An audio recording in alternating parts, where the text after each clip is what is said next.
Hey everybody, today we're going to talk about the squeeze theorem.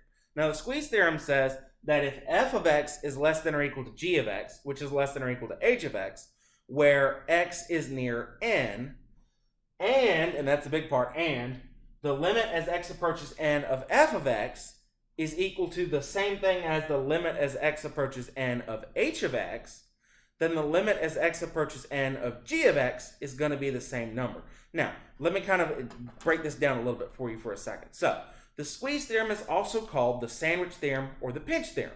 It works by taking two functions, f and h, and squeezing them or smushing them together around where I'm looking for the limit. And so what we're going to try to do is try to figure out some limit that I would not be able to decide upon any other way. Now, so let me kind of give you a very brief picture here so that we can kind of explain what's going on. So right now, I've already got g of x graphed. Okay, notice it kind of goes up and down. It changes a little bit. It's not going up at the down at the same rate. It's not a great looking picture. It's kind of difficult to decide exactly what number that's going to be. So I'm going to try to draw two functions that I think that are going to, again, smush around this function that's already there. So here I'm going to go first. I'm going to go ahead and draw f.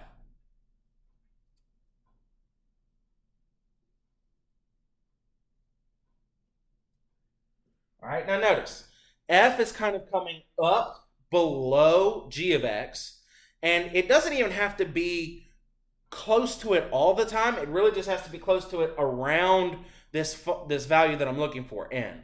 And h of x is going to do the same thing from the other side. It's going to come down, and it's going to kind of smush g in between. Now notice, in this case, f and h are kind of meeting here at this point where g is. And so that's how this is going to work, is essentially we're squeezing them together. So we're saying if f and h have the same limit, then g is going to be the same thing too, because I squeezed them all together and made them fit. Again, that's why it's called the pinch or the sandwich theorem. We're sandwiching some functions together to make it so the limit is nice and easy to find. Now I'm going to show you a couple of examples in just a minute, so be prepared for that.